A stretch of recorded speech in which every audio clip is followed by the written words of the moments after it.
All right. The Nice. ugly old goat here. That's a beautiful Huddle, car. huddle, save, build a, sound money. Guys, this is going to be a great interview. And Juan Galt has set this all up.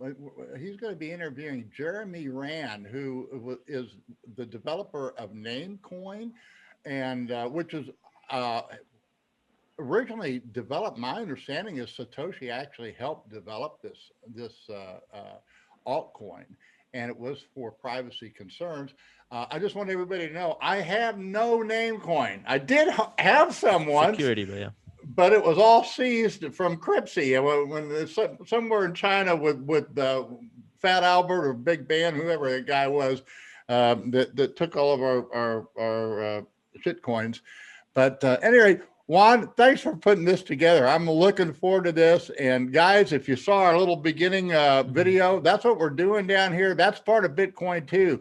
We're going to get wrecked, but we're not going to get ruined. And we got to really be thinking and ahead in the days and the weeks and the months and the years to come. It's going to take a lot of very sound strategy.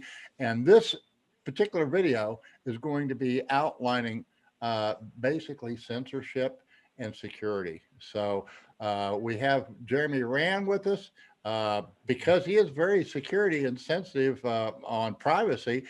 He just is appearing with his phone number. So, which I can respect, guys.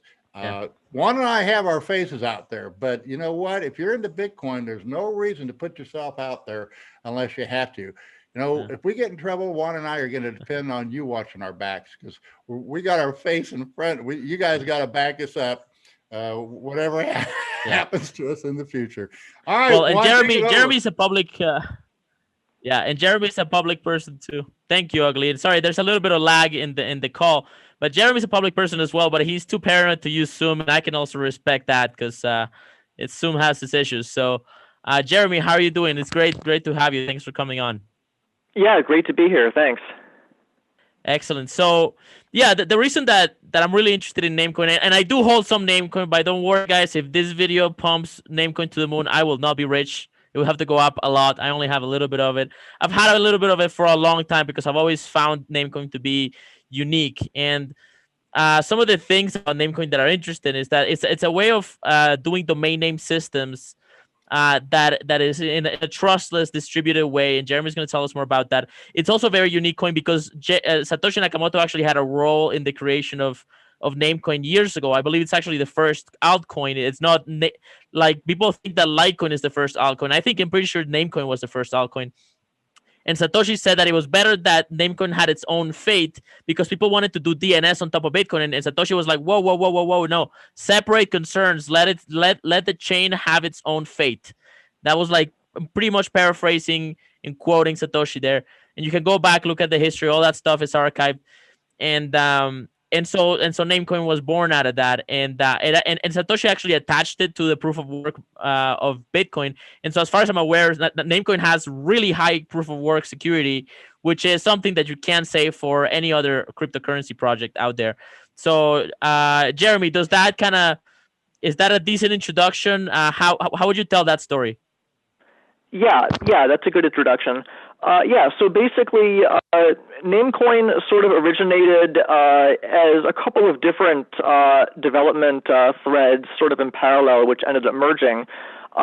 So one of the early suggestions about using Bitcoin for DNS-like functionality was that so Appomatto, who was a Bitcoin Talk forum user back in 2010, he posted on IRC basically saying, hey, I had this idea for using Bitcoin as a method of doing a decentralized DNS.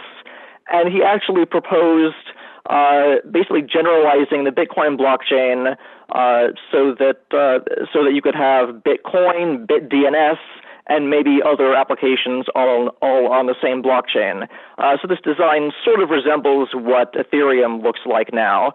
And so he proposed this and then posted on the Bitcoin Talk forum after discussing it on IRC. And Satoshi responded quite quickly and basically said, this is a really good idea in terms of using Bitcoin's technology to do DNS, but Satoshi was not a fan of trying to put multiple use cases onto the same blockchain. I believe the quote from Satoshi was, piling every proof of work forum in the world into one data set doesn't scale. And so Satoshi proposed an alternate approach, which is that you can have multiple blockchains, so there would be Bitcoin as the currency blockchain, and there would be BitDNS as the DNS blockchain, and maybe other things in the future. And Satoshi proposed a quite clever mechanism for letting those different blockchains share the proof of work. And so this is the design that ended up becoming merged mining, also called merged mined sidechains. And so that was one of the sort of development threads that resulted in Namecoin. In parallel to that, in the DNS and InfoSec world, outside of the blockchain world, Dan Kaminsky, who's a quite well-known DNS security researcher, he was sort of trying to come up with a proof that Bitcoin couldn't work, because at the time security researchers were this was sort of when they were first starting to poke at Bitcoin. A lot of security researchers weren't really convinced that Bitcoin could work at the time. So Dan Kaminsky sort of zeroed in on a well-known conjecture called Zuko's triangle, which was named after Zuko Wilcox, who people might recognize as one of the founders of Zcash. So Zuko had proposed a conjecture, which basically purported to prove that that you can't have all of the functionality that DNS has, such as a global namespace and human meaningful names, while also having it be decentralized. The idea was you can pick any two of those three, but you can't get all three at the same time. Zuko never actually was able to do a mathematical proof of this impossibility, but he did conjecture it's probably not feasible to get all three. And so Dan Kaminsky sort of looked at that and said, a currency and a DNS-like system, those are basically the same underlying problem. And so sort of to illustrate that, a way you can think of this is, okay, so if you have a currency, let's say we're just dealing with standard fiat currency. Let's say you write a check to two different people, and both checks are for $100, and you only have $100 in your bank account. So one of them gets honored, one of them doesn't. How do you know which one gets honored? Well, the bank is going to check which one of those was deposited first, and they'll honor the one that was earlier. And so DNS actually works really similarly to this, in the sense that if two different people want to claim the same domain name, then whoever registers it first is the one who is recognized as owning it. And so you can see some parallel there. And in the same way that that Bitcoin needed to solve that double spend problem, a decentralized DNS system would also need to solve that double spend problem. In this case, you could call it a double registration problem. And so Dan Kaminsky recognized that these two problems were very similar. And so he argued that, that would mean that that Zuko's triangle is actually an impossibility proof for Bitcoin. And so he sort of discussed this with Aaron Swartz, the late Aaron Swartz, unfortunately. And so Aaron initially figured Dan Kaminsky is obviously wrong because Bitcoin does work, and so you can't have an impossibility proof for something that works. But a few days later, Aaron realized, actually, no, Dan is right, just in a different way, because what Dan has actually figured out is that you can actually use Bitcoin's design to solve Zuko's triangle. In other words, getting a decentralized DNS-like system. And so Aaron wrote up a fairly detailed blog post called Squaring the Triangle, in which he proposed a hypothetical design, which he called Naka Names, which was a reference to Satoshi Nakamoto. And basically, he suggested, we can use Bitcoin's design to make a DNS-like blockchain.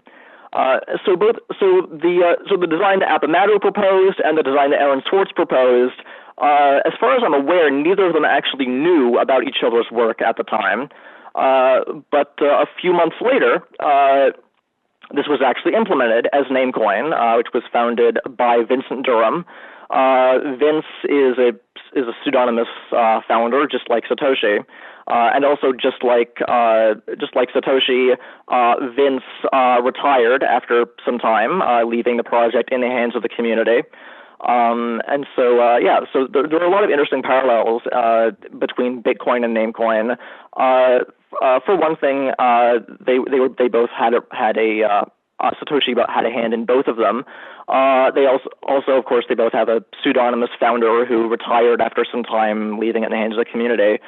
And they're also both very well grounded in cypherpunk ideology, compared with the newer ICO shitcoins that are mostly just trying to get rich. Both Bitcoin and Namecoin were very clearly founded by people who had an ideological motivation, basically in support of cypherpunk principles. That's amazing. Yeah, it's really interesting. I'm going to have to write an article about this sort of example that Satoshi gave us to deploy cyberpunk structures. But that's because it's really fascinating how that has worked out. But that's going to have to be a topic for another time. Jeremy, thanks for that introduction. I mean, I think it's a really interesting project. And the times that we live in today, it seems like the further along that we go, the more that censorship resistant technology becomes important. I mean, we just saw the president of the United States, whether you love him or hate him, get the platform from almost everything, including banks are actually like closing his accounts now. So maybe now he'll understand Bitcoin.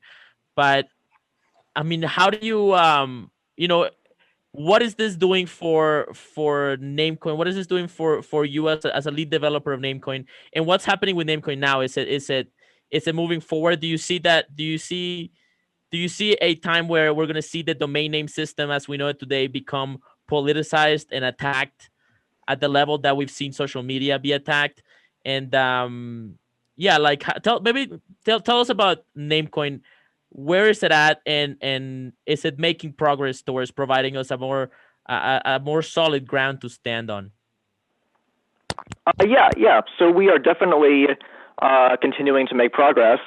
So there are sort of two different areas of development that I would say have gotten a quite large amount of development over the past couple of years, and which are both, I would say, doing quite well, and hopefully will gain quite a lot of adoption soon. So there's two aspects. One of them is Tor Onion services. The other is TLS.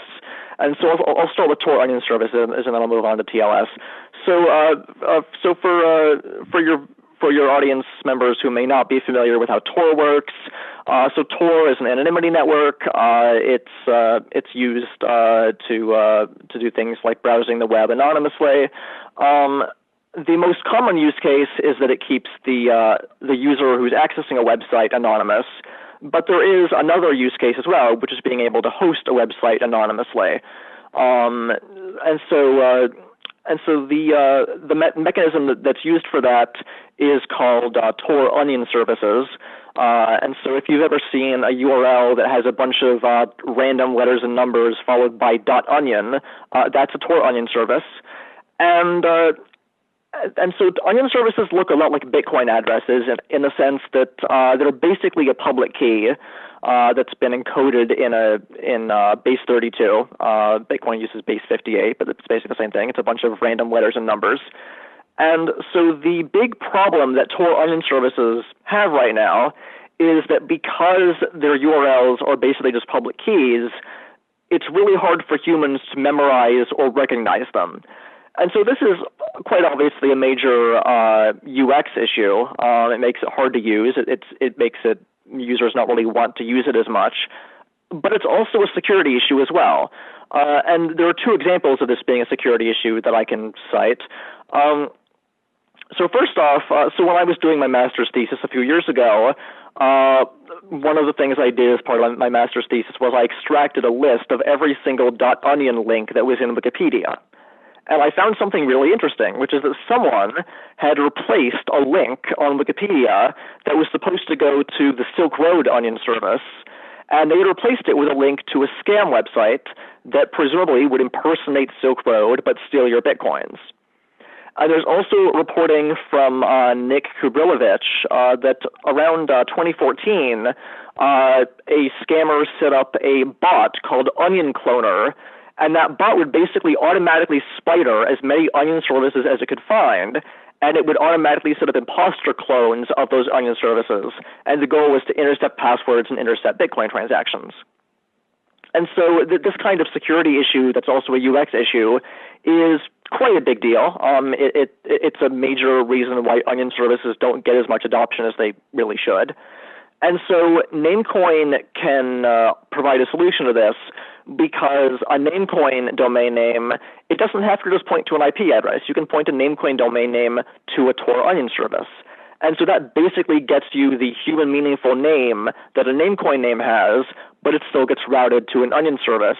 And so you get most of the privacy properties and censorship resistance properties that Tor Onion services would normally provide.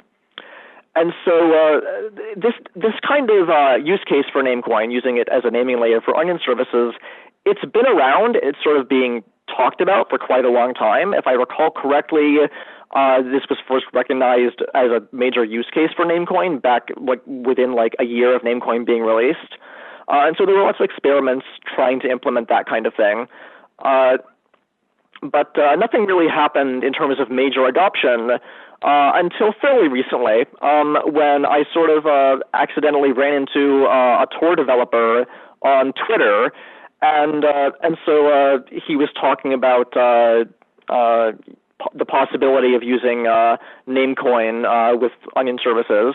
And so I pinged him, and I was like, "Hey, I'm a Namecoin developer. I'd definitely be interested in working with you guys on this." And to make a long story short, we ended up collaborating. We were able to get Namecoin actually added to the nightly builds of Tor browser for Linux. And so right now, if you download the nightly build of Tor browser for Linux, and you set a special environment variable, which I believe is Tor enable Namecoin equals 1, then Tor browser will actually use Namecoin as a naming layer for Onion services. And for example, you can open a Tor browser in that way, and you can type in submit.wikileaks.bit, and you will be routed to the WikiLeaks submission system Onion service. Now, I don't recommend anyone actually use that name to submit to WikiLeaks right now, because right now that name is held by a friendly Namecoin supporter who is happy to donate it to WikiLeaks, but he hasn't donated it to WikiLeaks yet. So obviously that Namecoin user could hypothetically do something sketchy, but he would like to donate it to WikiLeaks, and so hopefully that'll happen soon. So we've had a lot of success getting that into Tor browser's nightly builds. And at this point, basically we're sort of working with the Tor developers to figure out what the next steps are. There's not really any. It's not fully clear yet what the next steps would be to work towards hopefully a deployment for the stable release for all operating systems. I did already do a port to macOS and Windows, which has not yet been merged to upstream Tor browser, but hopefully that will happen at some point. That's sort of the status for Onion services. If you have any questions about that, I can talk more about that, or if you want, I can move on to the TLS stuff. Okay, so I mean, the only question that I would have on that is, what is the process to letting that become kind of like the default, like to be integrated with the mainstream version of Tor or something like that, right? Like what's the next step? Because it sounds like it's a good fit. I mean, has there been any reason to not do that, right? Other than just engineering sort of processes? So I don't want to go into too much detail about private discussions with the Tor developers. But I can say that right now we're sort of just discussing with the Tor developers what the next steps would be. It's not totally clear yet what the next steps are going to be in terms of getting it moved toward a stable release. And I also should point out that right now this is considered sort of an experiment. So it is always possible that like some other experiment, it's possible that it might end without being deployed to end users in general. But obviously, I'm hoping that it gets into stable.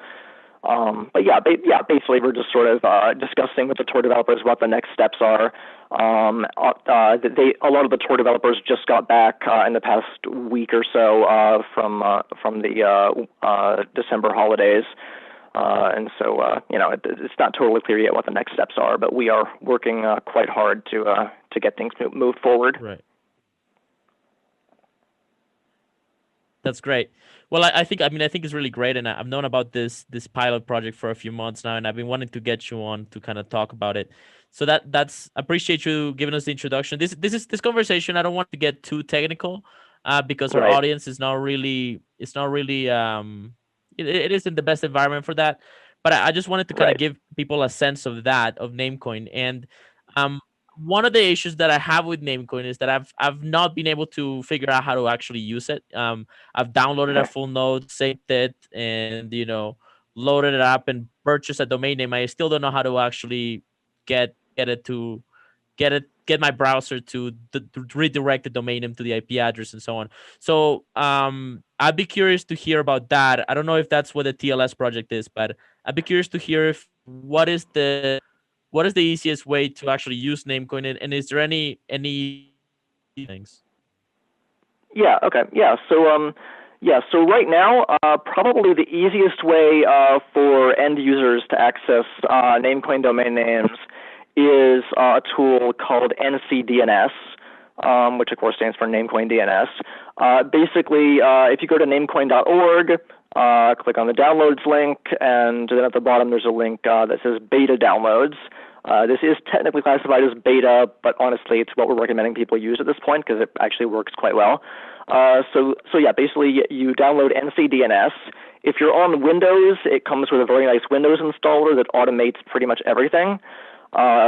And you just install that, and voila! Now your machine will resolve .bit domains using Namecoin, and it won't interfere with the rest of your DNS. That's amazing. For users who are on macOS and Linux, we do not have a nice automated installer yet. However, we did just get funding from NLNet Foundation, which is a charity in the Netherlands. This is using funding from the European Commission. So basically, they've given us funding to make Linux packages for Namecoin. So once that is implemented, hopefully will be within the next 6 months, maybe sooner, we'll see. Once that's implemented, you'll just be able to install Namecoin on Linux the same way you would install anything else using something like apt-get or DNF or whatever Linux package manager people use.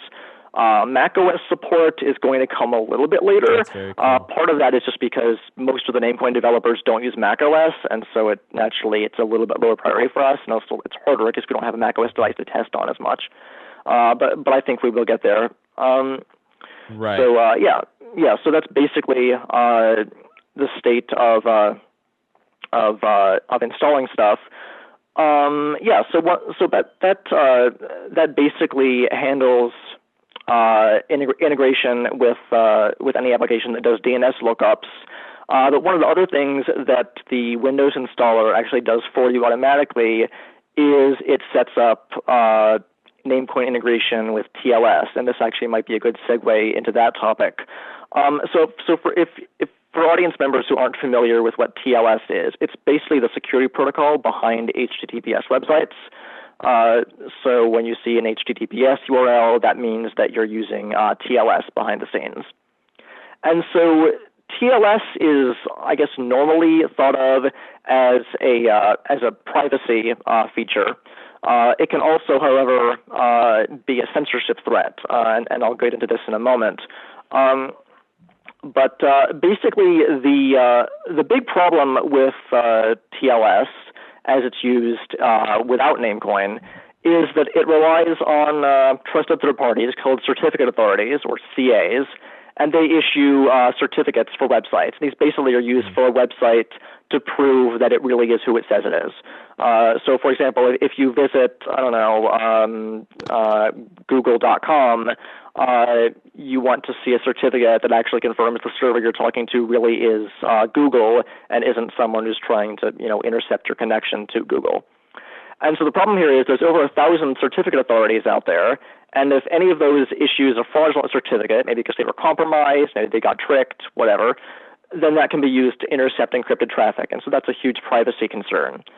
But there's a secondary concern here as well, which is that it's not just a question of what if a CA issues a fraudulent certificate. It's also what if they refuse to issue a certificate to the person who should be able to get it.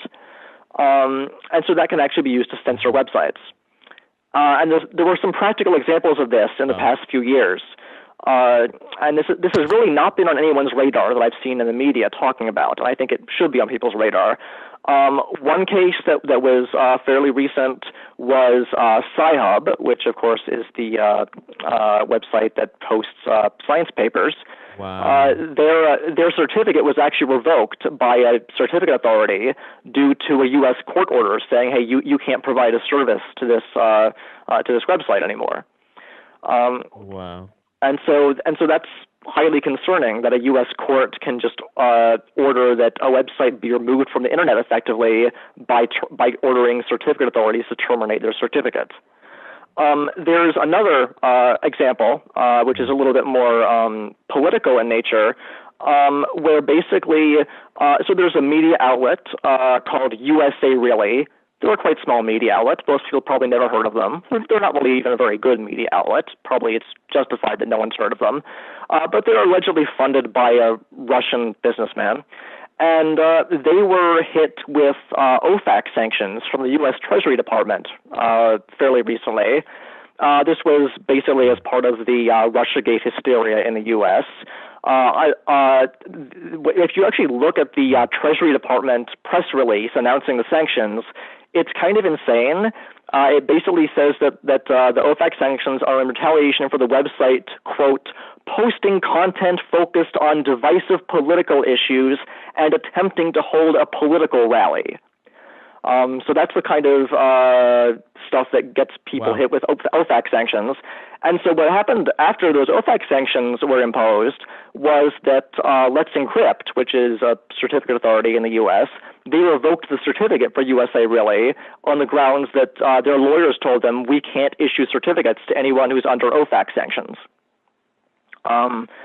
So I think this is interesting that this is sort of a case of censorship that, like I said, it's not really on anyone's radar right now.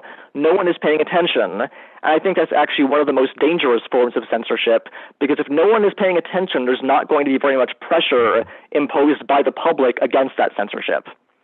And so it would be really good if people paid more attention to the censorship issues with TLS, especially given that web browsers like Firefox are moving toward HTTPS only, so that makes the impact of TLS-based censorship a lot more concerning.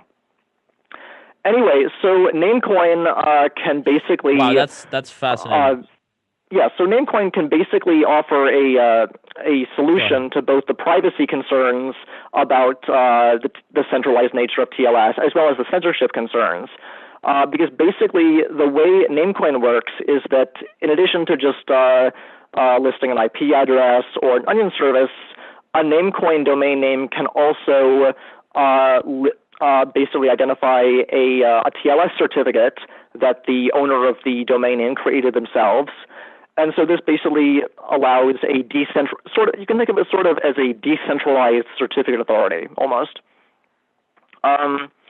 And so we've sort of been pretty much the primary innovators in that kind of system. There are a few other projects out there in particular GNU name system and Handshake, that are trying to do something sort of similar with doing decentralized TLS. But without getting into too much of the technical details, the way they're doing it is very easy to program, but also has a huge amount of security attack surface. Whereas at Namecoin, we have gone to great lengths to make sure that the attack surface of our design for integrating with TLS-based implementations like web browsers, we've made sure that the attack surface is very, very minimal. And so I think using Namecoin for this kind of thing is much safer than using alternative systems. So there actually is some new work that we announced just a couple of months ago. This was announced at the Grey Hat 2020 conference, specifically at the Monero village there. So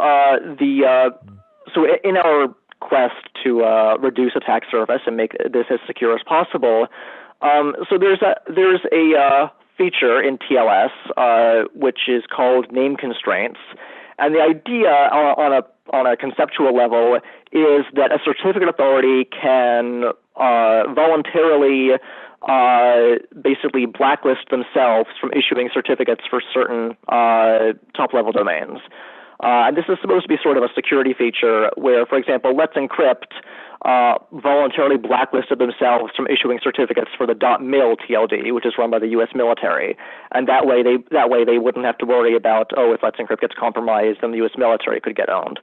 So there's a feature there, and so normally this feature requires a certificate authority to opt in to that feature, and so we would like, ideally, to prevent all of the certificate authorities that ship with an operating system or a browser. We want to prevent those from issuing their own sketchy certificates for Namecoin domains. We only want the Namecoin certificate from the Namecoin blockchain to be recognized. And so we actually found that there is a totally undocumented feature in Windows that actually allows you to set those name constraints without getting the consent of the certificate authority at all. And so we're using that basically so that we can basically blacklist all of the certificate authorities that Windows ships with from signing Namecoin certificates. So that way only the certificates from the Namecoin blockchain can be recognized as valid for Namecoin websites. So yeah, basically reverse engineering things in Windows, this is the kind of stuff we do on a fairly regular basis, which I think kind of sets us apart from other projects that try to do similar things. We actually go above and beyond and actually do the hard work to make sure that this actually stays secure. There is also an interesting feature that we announced at Grey Hat 2020, which it's sort of a layer 2 system for Namecoin and TLS. So as you've probably gathered, at Namecoin we are huge fans of layer 2 systems because scalability is actually really important, and shoving everything into the blockchain doesn't scale. And so we actually have a layer 2 system for Namecoin TLS. And the idea is that instead of putting, like, let's say, the website certificate directly into the Namecoin blockchain, what you instead can do is the way we have it working is you basically create your very own personal certificate authority, specifically for your website. And you put that certificate authority in the blockchain, and you can issue as many certificates as you like for your website from that personal CA that you've created. And so if you want to do stuff like, I don't know, rotate your keys or something, maybe you think someone might have compromised your website's TLS keys or something, or if you just want to have good key hygiene and rotate them periodically, you can issue yourself a new certificate from your personal CA, and you don't need to do any kind of blockchain transaction for that. So basically, this prevents too much data from being stuck into the blockchain itself. So it's a cool example of how layer 2 style systems can look in a DNS style blockchain, and so there's some comparisons can be made to how things like Lightning Network work in Bitcoin land. Basically, layer 2 is a quite broad concept, and so not everything that's layer 2 looks exactly like Lightning, but Namecoin has its own layer 2 stuff. That's very interesting. Wow, what a great overview. I really appreciate you giving us this time, Jeremy. And I think I think that's enough information for us to kind of chew on for a while. Is there any other sort of significant development that you want to mention before we move on to talking about censorship a little bit more generally? I really want to get your thoughts on what you see in the world right now as far as kind of these using basically internet censorship as a means of political influence and control. You know, it's kind of like the cybernetic version of terrorism, right? It's just censorship instead of political violence. But Right. is there anything else that you want to point out? Let's see. I think those are the main areas of development that are super active right now. There is one other area of development which is just kind of it's not what I would call like super innovative like the other things I mentioned, but it is sort of a nice UI improvement. So basically, Namecoin Core, which of course is the Namecoin fork of Bitcoin Core, Namecoin Core is in the process of getting a nice name management GUI. So you'll be able to register and update names using a nice graphical interface. You'll be able to do stuff like choosing specific record types like IPv4, IPv6, Tor onion service, TLS fingerprints, things like that. And it will actually guide you through setting up the domain records. And so that will probably be useful for users who aren't super comfortable, doing things like constructing JSON strings by themselves. So that should decrease the skill level barrier to entry for registering and owning domain names. It's not what I would call like super exciting on a technical level, but it's certainly a really good UI improvement. Yeah, that's great. So that's going to be like an update to the Namecoin client for the the So at least some of that code is going to be in Namecoin Core version 22. Version 21 just came out a few days ago. So 22 should be. I'm not actually sure what the release schedule of upstream Bitcoin Core is, but whenever the next major Bitcoin Core release comes out, Namecoin Core will do an update based on that, and it will have at least some of that work in there. Hopefully all of it. Depends how fast it gets merged, but I think a lot of it will definitely be there. That's very cool. I'm looking forward to playing with that as soon as it comes out. Have you guys talked to Brave or any browser that's kind of innovating to support Namecoin domains natively? I mean, I know that Brave supports Tor through like special sort of kind of like incognito. It has incognito mode, and then it also has a private window with Tor. Have you considered this? Is there any initiative to say, for example, have Brave also just natively support .bit domains with Namecoin? That's a good question. So we have had a few brief discussions with Brave. We have not gone into a lot of detail with them yet. Right now, honestly, my time is sort of entirely utilized dealing with trying to move things forward with the Tor browser integration, and so I just personally haven't had enough, mental bandwidth to also focus on working with Brave as well. But we would certainly be open to collaborating with Brave. And I think once things quiet down a little bit with the Tor browser work, I think we will definitely look into what might be needed to get into Brave as well. We have been discussing integration by default with a few different operating system vendors. I probably shouldn't say which operating system vendors, because I don't think everyone has actually agreed to do any kind of announcement yet. But we have discussed with several different operating system vendors, and that's actually one of the reasons why NLNet is funding us to do Linux packages, because basically several operating system vendors have basically told us, hey, we would like to integrate Namecoin by default, but we would like to have packages that you guys would have to make those first. And so we were like, okay, yeah, we can make packages. And so that's sort of the backstory for why NLNet is funding us for that. Very cool. Generally speaking, I think that it probably makes more sense on a technical level to do Namecoin support built into operating systems rather than built into browsers, simply because for the same reason that DNS resolvers are usually part of an operating system rather than part of a browser. Obviously, short term, there's nothing wrong with doing browsers as well. It may help us reach users who are on operating systems who are less cooperative. But in terms of technical desirability, I would say that operating systems are probably preferable. Right.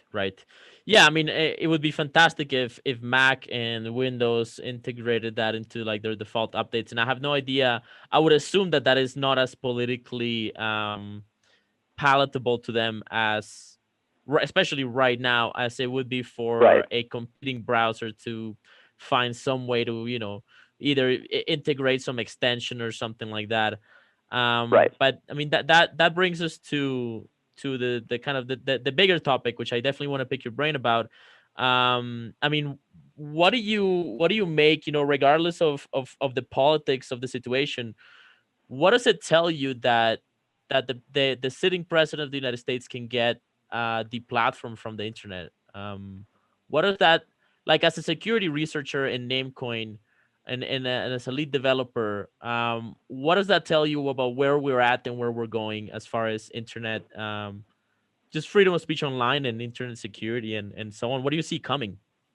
Yeah, so this is a really interesting trend, and also, I guess you could say, a sort of horrifying trend. Basically, there are a few of us who have been, paying attention to the big picture, who have been warning for years that we need to oppose censorship even when it's directed against people who may be unpopular, because let's take Alex Jones as an early example. Basically, the reason why the powers that be decided to deplatform Alex Jones rather than deplatforming someone else they don't like, it's not that they considered Alex Jones to be a bigger threat. They probably don't give a crap about Alex Jones. They probably think he's not a threat at all. But the reason they wanted to do that was because they wanted to establish a precedent. They figured that because most people don't really like Alex Jones, there aren't going to be very many people who will stick up for him, that if they deplatform Alex Jones, they can get away with it without much protest, and then they can use that as a wedge to get a precedent that they can then use against progressively more and more popular or mainstream targets. And so at Namecoin we were warning that this was going to be a problem, and I actually got quite a lot of quite angry blowback on Twitter when I pointed this out. I mean, I was like, this deplatforming of Alex Jones is very concerning because of the precedent it sets. And I got accused of supporting Alex Jones or whatever, which was kind of strange. But and so we were proven right about that. There have been progressively more and more mainstream people getting deplatformed. It did not stop at Alex Jones. So I think this is a big concern. But I think there are also a couple of corollaries here that have not really been fully appreciated by most people, even now, which is that, so first off, people are mostly focused on social media deplatforming right now, and I understand why they're focused on that, because, that's the deplatforming that's the most visible right now. But I think the unfortunate reality is that if social media platforming at some point proves to be insufficiently effective for the powers that be who want to deplatform someone, I think they will resort to DNS-based censorship or TLS-based censorship. And I think it's important that the public be aware that those forms of censorship are on the way, because if that takes everyone by surprise, if we don't have plans in place for what to do when that happens, whether it's switch to Namecoin or take your pick, then that's going to be a lot more problematic. I guess sort of the secondary concern that I've seen is that that also doesn't seem to be getting a whole lot of attention is that there are some people who are basically saying that we should make the social media companies liable for things that are posted on them, assuming that they do censorship. Basically, the idea is that there's a U.S. law called CDA 230, which basically says that if you host a website and someone else posts a comment on that website that is illegal in some way, then you're not liable for that as the owner of the website. Only the person who posted it is liable. And CDA 230 is basically the main reason why the internet has been able to accommodate user-generated content. And there is I think, well-intentioned but misguided movement to try to revoke that protection basically on the grounds that because Twitter is curating content or censoring content at will, that they should be liable for the rest of the content that they do allow. And I think this is the wrong approach. Because, yes, that might punish Twitter successfully, but that would have a lot of other collateral damage I think would be quite harmful. For example, let's say you run, a specialized forum on the internet. Obviously, it's not a general purpose thing like Twitter. You're just running, let's say you make software and you want to host a tech support forum. CDA 230 provides a lot of really good protection for you as a forum owner, or if you're that kind of website operator.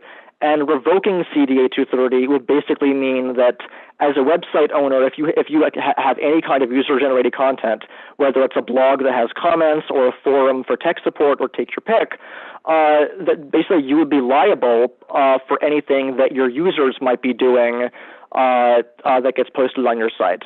And so I think there are some alternative policy proposals for people who like trying to solve things with policy proposals that I think would make a lot more sense than trying to revoke CDA 230 protection. One of them is just having government funding sort of used to support more decentralized options.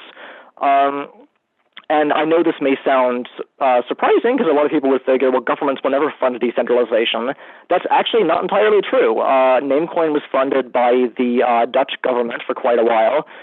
We just got funding from the EU government. There are governments out there who are actually happy to fund decentralization technology. And so I think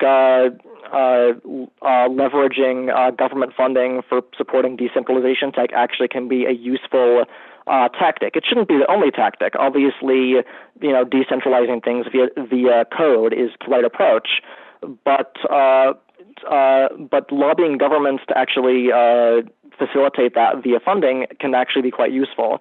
Another example is that Tor has actually gotten a lot of funding from the U.S. State Department, among other things. And so, yeah, there are a lot of useful ways that you can leverage government funding and basically convince governments to fund things that can basically solve this problem via technical means. And a related approach is that I think antitrust enforcement against large social media companies like Facebook and Twitter, I think that kind of approach can also be useful at a policy level. For example, one approach would be that you can have an antitrust regulation that would say any social media website with more than a certain number of users would have to support federation protocols, which basically would eliminate the problem where users on Twitter can't talk to users on some other platform. The reason why Twitter and Facebook have effectively a monopoly right now is because all your friends are on Twitter and Facebook, and so if you switch to something else, like, I don't know, Parler or something more decentralized, you can't talk to your friends who are still on Twitter and Facebook. And so it would be entirely feasible to have antitrust regulation enforcement that basically says Twitter and Facebook, because they're so big, they need to support the federation protocols that would allow users on other social media platforms to talk to users on them. So I suppose I may be a bit of an outlier in the cryptocurrency community in a sense that I sort of support a diversity of tactics here. I think technical solutions that are cryptography based are very useful. I don't think they should be the only thing we pursue. I think pursuing government policy proposals at the same time in such a way that they synergize with the technical proposals, I think that's probably maximizes our chance of solving these problems. Now, obviously, in the current political climate, it's going to be difficult. It's going to be difficult to get the government to do something for decentralization. But political winds can shift quite quickly, and I think it would be useful to actually have those policy proposals ready to go in the event that we have a political opportunity to get that kind of thing implemented. Yeah, and I'm actually with you on using different tactics. You know, at the end of the day, what we want is more freedom and more security and more, ability to authenticate our communication, right? And so, I mean, I'm at this point, I'm open to playing politics. My concern is, of course, that we get outmatched, right? Because politics is it's a pit of snakes and thieves, right? And so we just got to make sure we don't get played. Yeah. And I think to some degree, that's what has happened in this past few years is we've gotten played, but we've also made, some good things happen, some bad things happen. I mean, it was a very, very novel, very interesting. Jeremy, I have a question for you. Go ahead, Ugly.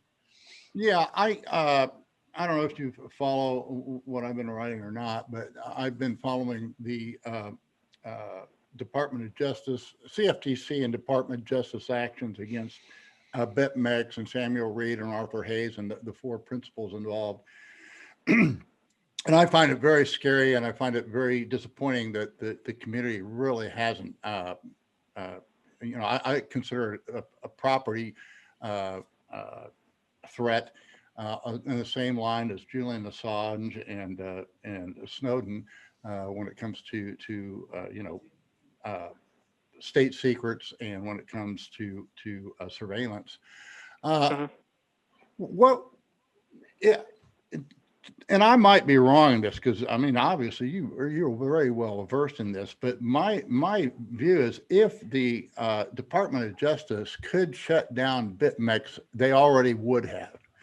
And the reason that it's not shut down is because the principals never allowed that they stayed out of jurisdictions all at the same time. And basically the FBI simply can't shut down their servers. And am I wrong on that? Am I just off base, or is that, and to me, that seems like the solution rather than a government subsidy. It's actually, they've done a workaround so they are basically untouchable, but they're not, all they're doing is providing a service. I mean, I understood the CFTC. I expected that coming because they were just eating everybody's lunch. I mean, they created a platform that was just well advanced of anything that's been out there in the market, in decades. But what is your view on that? If they could be shut down, I mean, is it a security thing that they've taken so they're not shut down? Because in my view, the United States government wants to shut them down and they can't? So I'm honestly not super familiar with that case, so it probably would be unwise for me to speculate too much on it, just because I haven't researched it in detail. I kind of prefer to only talk about things that I've actually studied a lot. But that said, just sort of in a general sense, my take is that, basically, diversity of tactics is generally a good thing. I tend to think that trying to leverage things that make it harder for a government to shut you down, that is certainly highly beneficial. I don't think it's mutually exclusive with trying to seek public funding. For example, in practice, Tor is designed so that it would be very difficult for a government to shut it down. For example, Tor has, I think, 9 different directory authorities that are all in different jurisdictions. The operators of each of those directory authorities you never have a majority of them in the same room at one time in case the room gets bombed or something. So Tor is designed with the intent of making it very difficult to shut down by a government. But that hasn't stopped Tor from benefiting from government subsidies. And so I think there is room for both simultaneously. I don't think they're mutually exclusive. And part of the reason for that is that the governments are quite large. Governments tend to be quite diverse in their motivations. And I don't mean that different governments are diverse. I mean that within a government there's a diversity of motivations.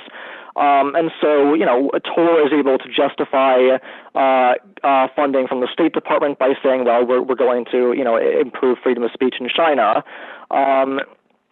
And so basically, it is actually quite feasible, I think, to find some way to get a particular government agency or a piece of a government agency to find your project valuable and want to support you, even while defending yourself against some other government agency that's from the same country that might be extremely hostile to you. So I guess that's sort of my general take.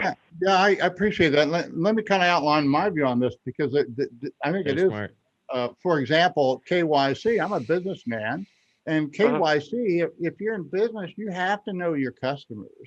That's a security issue. And there are such things as state secrets that need to be kept up, but it's a mutual respect. So I can understand that so long as it's properly done. And it gives a security to not only yourself, but it gives a security to governments. So, it's not, they're controlled too. So I get it. So I'm glad that you open this up. Incidentally, I also want to invite you, if you're ever in Ensenada or in Mexico, you're welcome to come and visit us. We'd be glad to have you come on one of our adventure trips. And I want to thank all of our members. Guys, if you're watching this on Twitter, this is all free stuff. Everything that I do on Ugly Old Goat is free. It's open to the public. The only thing we charge is if you want to see what I'm actually trying, because people think I'm a good trader. I think I suck. But anyway, I actually publish my track record. And if people want to see that, want to get on my Telegram group, we do charge for that. And it's not cheap. But it's these guys, it's my membership, which is really very small, that it provides all this free information. And this is where it's at, guys. This is where the future is. And I'm so glad you arranged this one. This is a great show. And you're hitting some really hard issues. So I just I really like I think this needs further development, Jeremy, and I'm really glad you got on and presented the other point of view. You can't just legislate no legislation. There's a consequence to that too.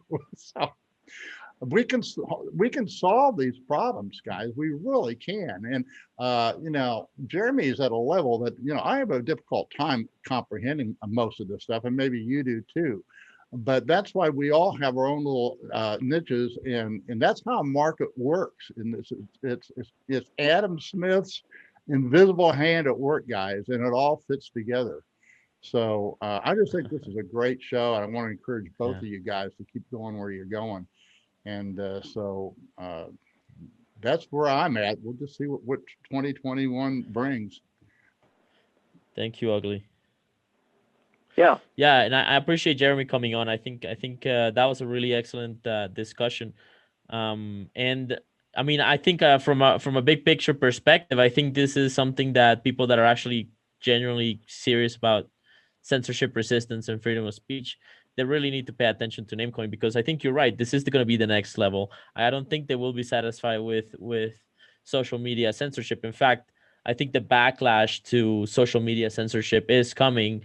I'm seeing a lot of reports about antitrust lawsuits being issued against Twitter, Facebook, Google, YouTube, right, and Amazon, right? So now we're going to see a legal counterattack, so to speak, from the antitrust level and breach of contract and so on against these major corporations. But those corporations, I mean, we'll see what happens. It's going to be really interesting to see if the market can actually finally provide some correction to this abuse of power that's been increasing over the past decade.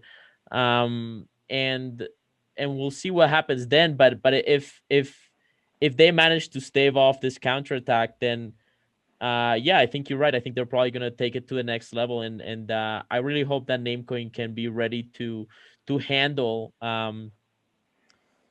such demand. I mean, we Yeah, and I'd saw like to say, Gab crash. You know, we saw all kinds of social networks, just basically the alternative social networks, basically get entirely bogged down and starved of server space with this, with this new wave of censorship, because everybody was fleeing to those new services. So yeah, yeah, I and mean, I I hope want to that we point can get out it to in people people's computers in time. any legislation always has consequences. And that's why Ron Paul's consistency for liberty has been so great. And he's opposed a lot of Trump's policies. He's opposed the tariffs. He opposed the wall. I think the wall is just very evident to me that it could just backfire so significantly.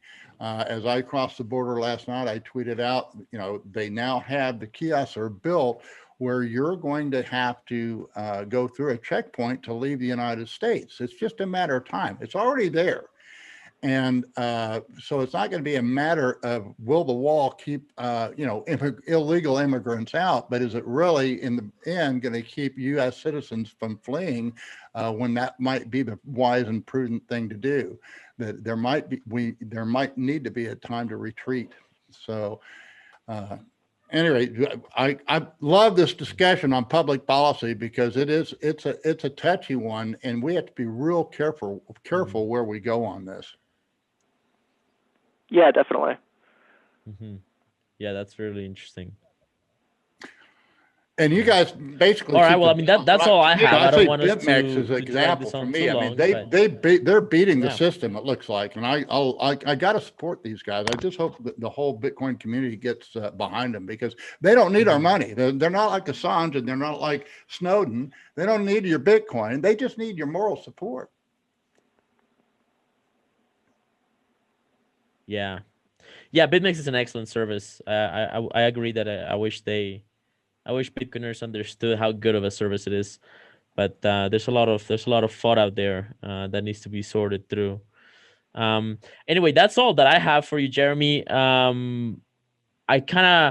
guess one question that I have is if these TLS censorship attacks start being launched, like does that is that's happening at a DNS server level inside of the computers, or is are the browsers going to be complicit in that? So the browser vendors would not necessarily be complicit. Let's say that we. So basically, the way that TLS-based censorship works is that browsers all have some kind of mechanism for figuring out whether a certificate is revoked. And usually, at least in theory, a revocation is supposed to mean that the owner of the website believes that their keys were compromised, and therefore they want it to be revoked in some way. And so basically, a certificate authority can revoke a certificate. They're supposed to do it only if the key is compromised. But the censorship is happening because the certificate authorities are revoking it for completely unrelated reasons. And so, basically, Namecoin gets around this by making sure that the only certificate authority that's involved for your website is the personal certificate authority that you set up yourself, and which is found in the Namecoin blockchain. And so that way, there is no third party who can revoke your certificate. And yeah, it is really strange to me that this particular form of censorship has gotten such a tiny amount of press coverage. It's really concerning to me that this is flying under the radar. Mm-hmm. Yeah, I mean, the press is clearly entirely bought out and paid for, and they've completely given up on any kind of honesty and I mean, I don't know. I understand that in some areas they do, but it's there's a lot of selective reporting and a lot of politicization of like journalism. Like basically, I have very little trust or respect for mainstream journalism, and so it's actually not at all surprising to me that they're not talking about it because they don't want to alert anybody. Right, but it's not even so much just the mainstream journalists who are not talking about it. As far as I can tell, it's even the independent and non-mainstream journalists. They seem to have mostly not noticed the risk that TLS-based censorship has. There was, if I recall correctly, there was one article in McClatchy about the revocation of USA Really's certificate. There was one article in Torrent Freak about the revocation of Sci-Hub's certificate. That's the only media coverage I was able to find.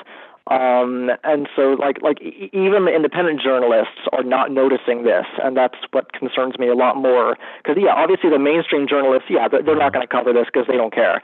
But even the independent journalists who should care, for whatever reason, they are not aware that this is a problem, and I think that's concerning. Yeah, that's really interesting. I hadn't heard about this TLS censorship of Sci-Hub. I just went into it. I guess it's sci-hub.sci-hub.wtb. Like, it seems like they have a certificate now. So I'm curious if you know how they got around it. They just went and found another certificate authority. Yeah, basically they went to a different certificate authority, and that certificate authority hasn't yet received a court order to take it down.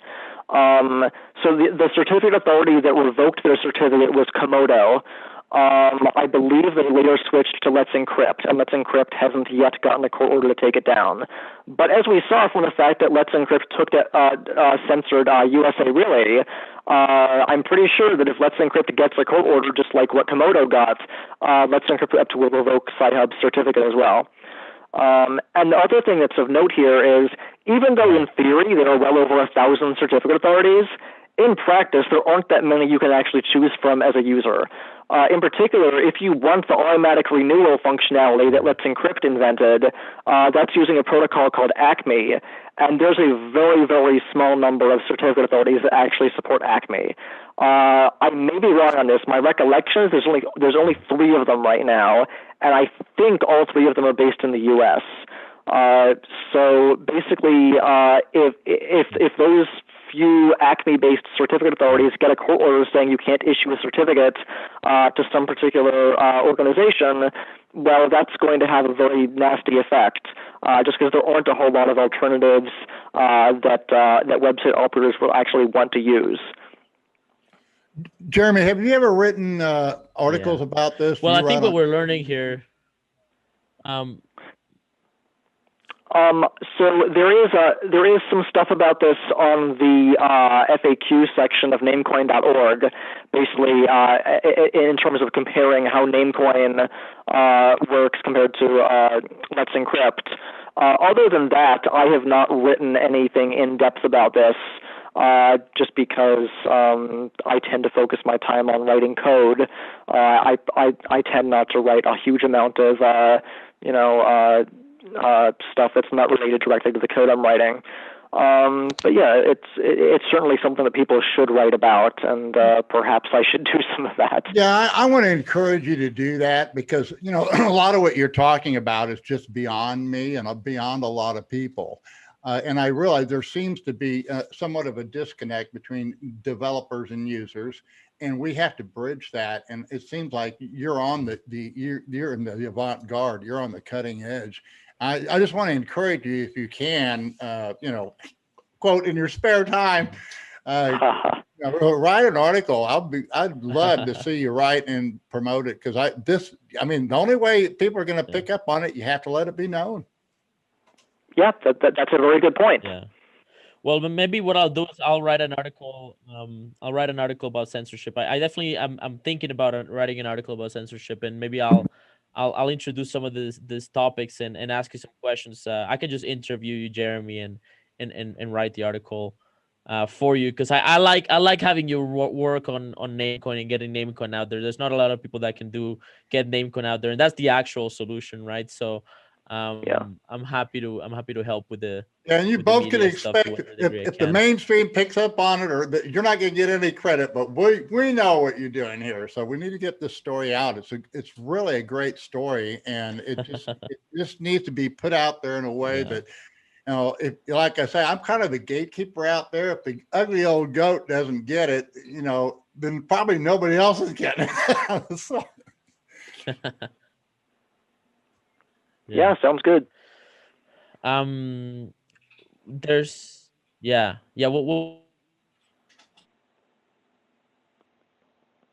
we'll talk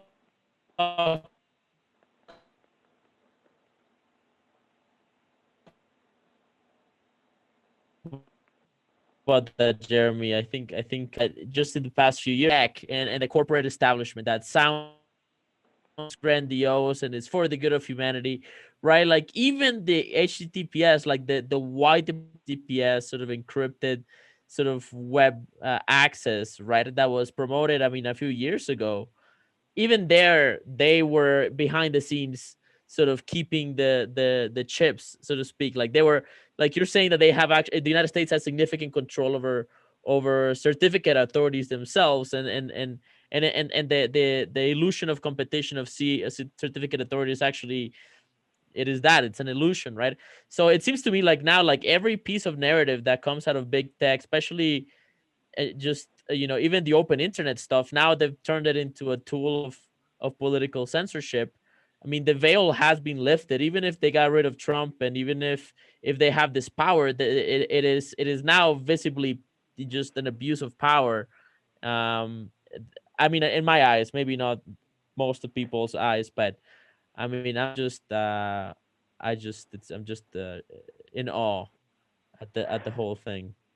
Yeah, and I mean, to be fair, I tend to think that in terms of whether TLS and its widespread adoption is a net benefit or net harm to civil liberties, I would say it's probably a net benefit, in the sense that it does make it a heck of a lot harder for the NSA to wiretap people and stuff like that. So I think that widespread usage of TLS is a net benefit. But at the same time, we have to be aware that there is a risk of censorship that comes with that, and this is something that Namecoin can work around quite well. And I think, sort of on a more general level, it's important to be aware that pretty much any kind of security enhancement is going to have some kind of side effect. In some cases, those side effects are negligible. In other cases, those side effects might be totally unforeseen. There was actually a really good article by Matthew Green, who's a cryptographer, quite recently, in which he pointed out that DKIM, which is an anti-spam protocol that email uses, it turns out that that protocol, which was intended just to fight spam, actually has the unintended side effect of basically providing non-repudiation functionality for all of your emails. And what that basically means on a conceptual level is that if someone compromises your email account, they can take the emails that they got from you, and they can show them to some third party and prove to that third party, these are really the emails I stole from that person. I didn't make these up. And in some cases this has had probably beneficial results, such as the fact that the WikiLeaks releases of the DNC leaks, they were actually verifiable that way, so people could prove they weren't tampered with. But the fact that it ended up screwing Hillary Clinton doesn't mean that it might end up screwing other people too. And generally speaking, it's considered a cryptography best practice to not have that kind of undeniable authentication unless the user has specifically opted into it and understands what the consequences are. Because you could easily imagine a circumstance where, let's say, you have some political activists who are planning a protest via email, and that same anti-spam protocol, DKIM, that ended up screwing Hillary Clinton by proving that her leaked emails were authentic, that same functionality can make it really easy for governments to press charges against people who organized a protest or something like that, because they can prove which people did what planning for the protest. So that's another example of a security protocol that had good intentions and probably had a lot of good results in terms of it was quite effective at fighting spam, but there were unintended side effects that are problematic and need to be worked around. And one of the Namecoin developers, Ryan Castellucci, actually has been innovator on fixing DKIM. Basically, they have some code that actually rotates the DKIM keys periodically and publishes the old private keys, which has the interesting effect of making it so that anyone can fabricate emails that pass DKIM verification as long as they're more than a week or two old, and that totally obliterates the ability for this kind of attack to work.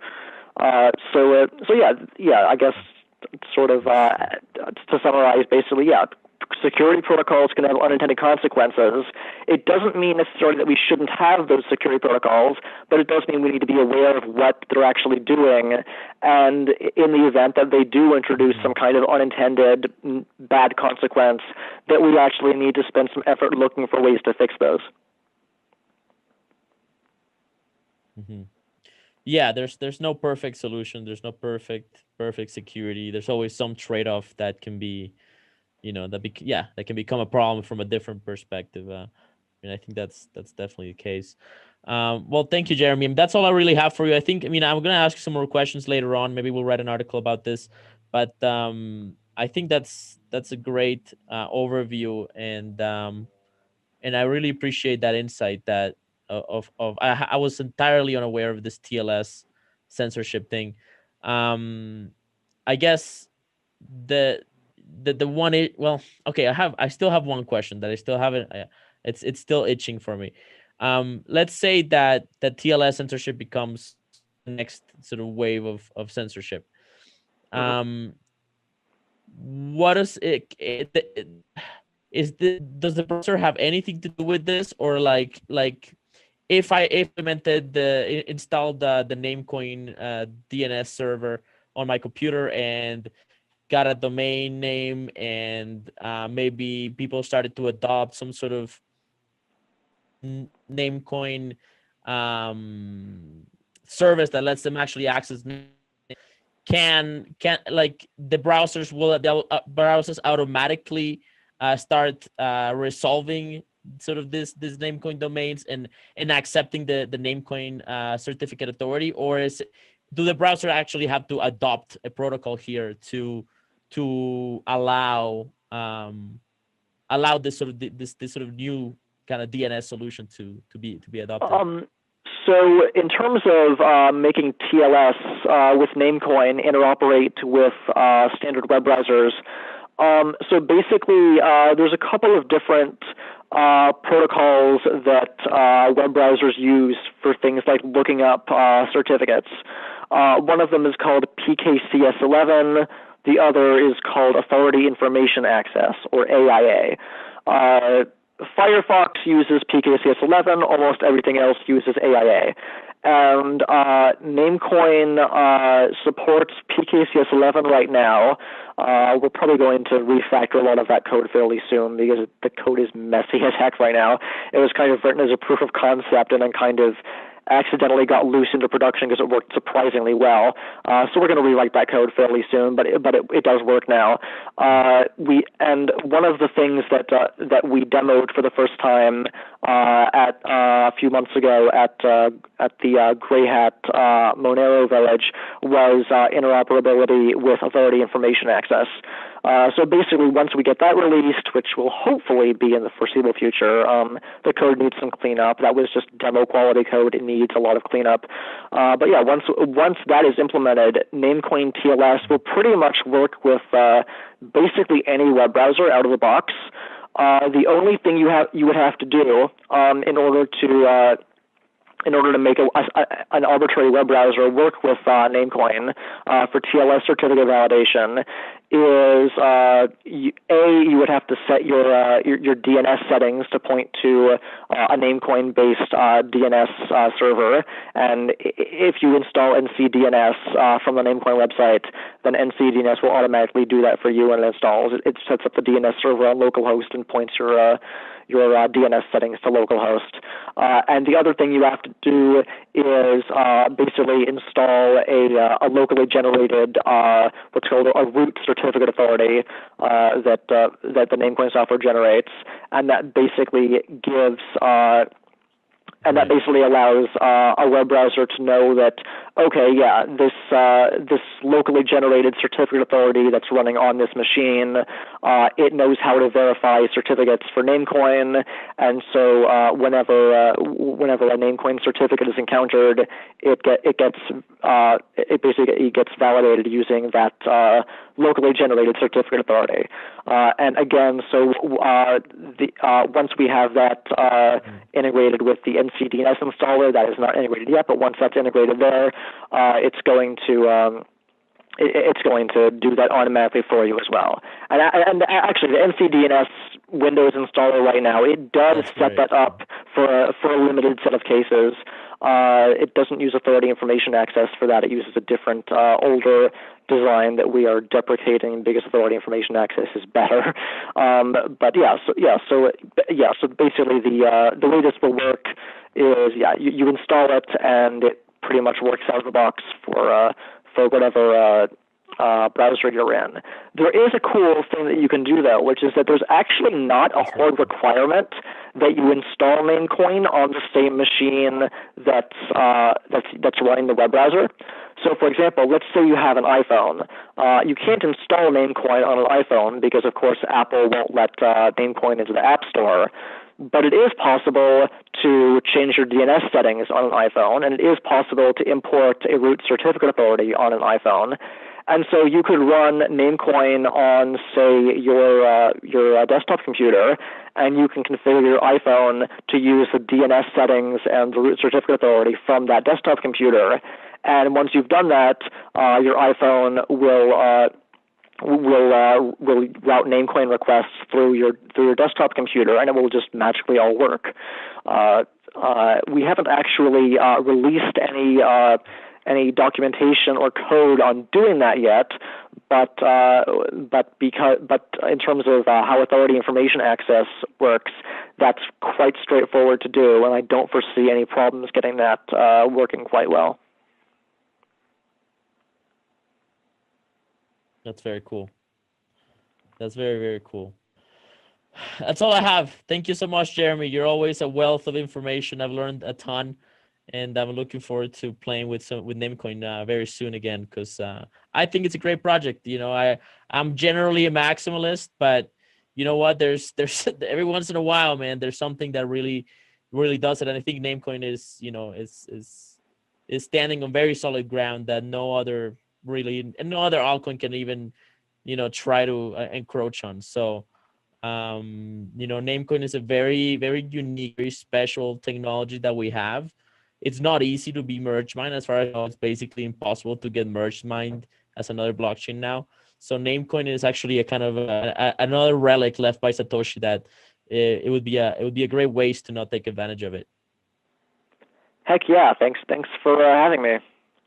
Great discussion. All right. My pleasure, man.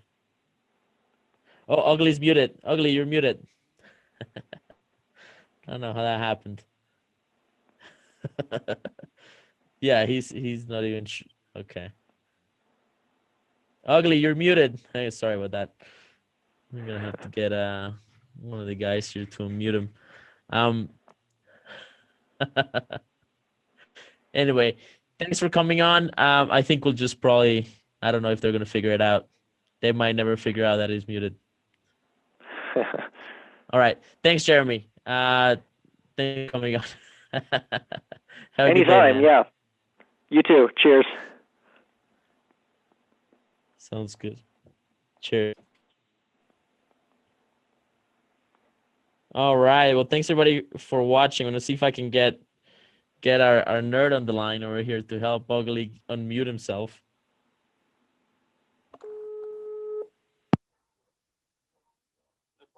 Güey, está en mute. Ugly's got a mute on. No, tiene el micrófono en mute. Unmute. Okay. Yeah. Sorry, guys. I'll just That's close. Hilarious. Yeah, that was a great. Yeah, guys, I'm so tech. I mean, I'm supposed to understand what you guys talked about. I don't even know how to unmute on Zoom. So, but I just want to thank you, Juan, because it was a great interview. I think it's groundbreaking. I want to encourage, you and Jeremy to keep working together, and because I think, like I say, it's not out there, and these are things that need to be discussed. And, we're not making any investment recommendations or even promoting Namecoin. It's just something that's been around here a long time. And there's some very reputable people that have been working on it. So, but it's the, I just thank you so much for doing this, Guy. And I think you're really coming along. If you have not read Juan's article on QAnon, I think that was a great article that's going to just, and it reminded me of my mentor, E.C. Harwood, because he wrote a whole chapter on conspiracy theories, including, the communist conspiracy theory, the Bilderbergers and Fabian socialism. And then, of course, he also was victimized by the SEC. Guys, this is what's going to happen. This is what's happening. It's going to happen to you, particularly if you put your name and your face out there, and you just have to accept those consequences. And if you're a silent partner in Bitcoin, stay that way, because Juan's out there fighting some battles for you, and he might, and it may not be this year or next year, it might be 10 years from now, but we need to watch each other's backs. And that's what this whole thing about why we're doing this thing with the all-terrain vehicles, because you get out there with a group and there's real dangers out there. You can actually get ruined. And so you have to take all the precautions that you can, so we only get wrecked. And, it was, everybody's learned on that. When we first went, everybody thought, well, it was just kind of the goat lady and I would take care of everything. And it doesn't work that way. It's a whole lot of pieces that we put together. So thank you, Juan. Great show. Get that article out. My pleasure. Thanks for letting us do this. All right. Sounds good. All right. We can we'll stop the live stream now. All right. And stay on the line, Ugly. We gotta catch up about something. Did I do? Jose, apaga el live stream, porfa. Am I shut? Yeah. You just gotta put the live stream button off.